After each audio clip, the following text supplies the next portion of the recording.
As shit starts to hit the fan when it comes to climate change, people have started taking steps to reduce fossil fuel use. Renewable energy sources like solar and wind are more popular than ever, and coal plants are closing across America. And with vehicles producing around a third of greenhouse emissions in the US, some of the brightest minds in the auto industry have turned their focus towards creating electric cars, a cutting-edge invention that'll hopefully fix some of the problems that traditional gas-powered cars have. Except they aren't.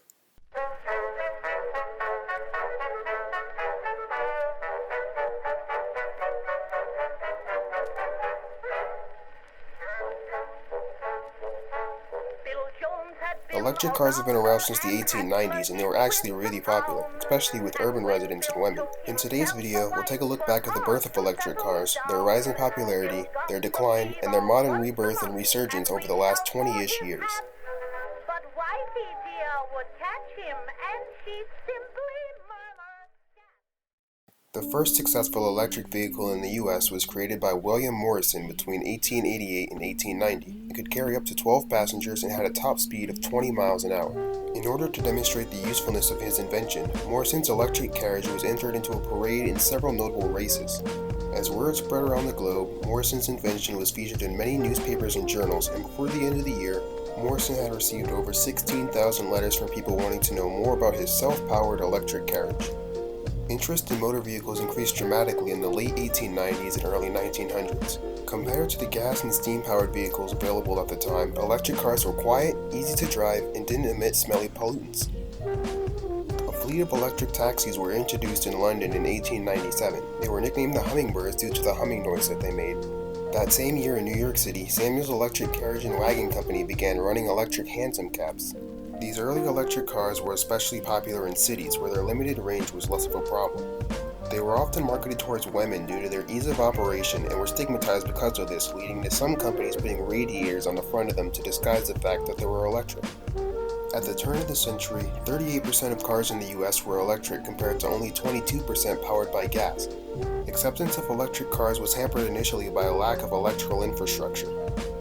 But by 1912, many homes were wired for electricity, contributing to the surge in popularity of these cars. Most of them were large, ornate carriages designed for the wealthy upper class. They featured luxurious interiors and were filled with expensive materials. It would have been a dream to own an electric car, but eventually that dream began to fade. In the 1920s, electric cars began to lose their place in the automotive market. An improved road infrastructure meant that the 30 to 40 mile range and 15 to 20 mile an hour top speed that electric cars offered no longer cut it. Worldwide discoveries of petroleum lowered the price of gas, making gas cars cheaper to operate over long distances. Improvements in the price, engine noise, and ease of use of gas-powered cars. All of these factors contributed to the decline of electric cars, and by 1930, the industry was all but gone.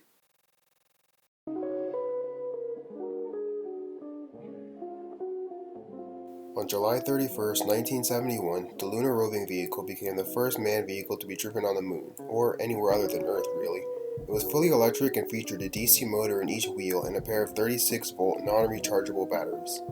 In 1973, the OPEC declared an oil embargo, causing the price of oil to quadruple by the time the embargo ended in 1974. This sparked a renewal of interest in electric vehicles. At the Symposium on Low Pollution Power Systems Development in 1973, General Motors showcased the ESB Sundancer, an experimental electric car, along with a few other unconventional cars. 1974 saw the release of the City Car, a small electric car inspired by the size and shape of golf carts. The 1975 model had a cost of $2,390, around $11,000 to $12,000 today, had a top speed of around 40 miles an hour, and a 0 to 25 time of 6.2 seconds. If you include all of its variants, there were a total of 4,444 city cars produced. In 1976, Congress passed the Electric and Hybrid Vehicle Research, Development and Demonstration Act. This was meant to spur the development of electric technologies and demonstrate the commercial feasibility of electric vehicles. In spite of this act, the popularity of electric vehicles waned as the 70s came to an end.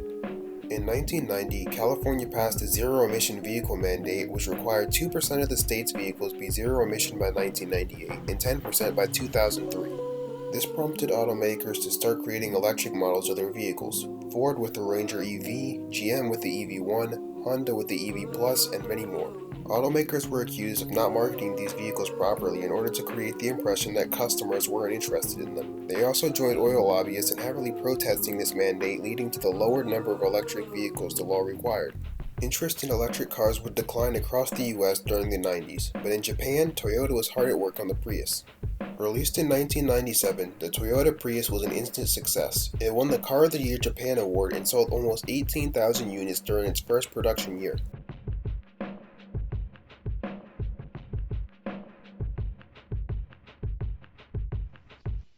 In 2006, electric cars didn't have the best reputation. Most EVs were low-speed, low-range neighborhood electric vehicles.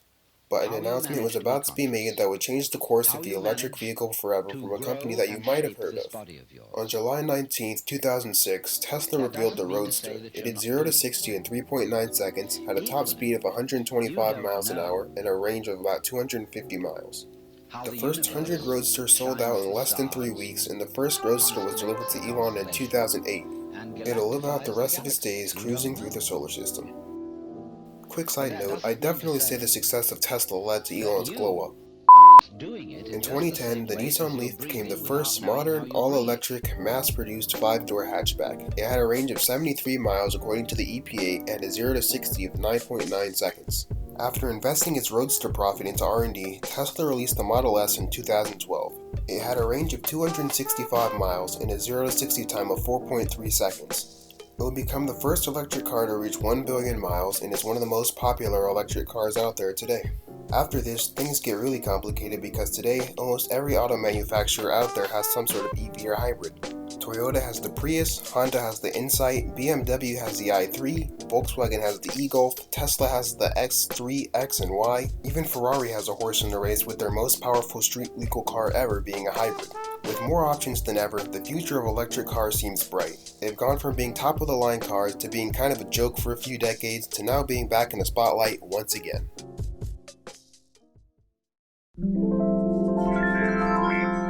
What's that sound?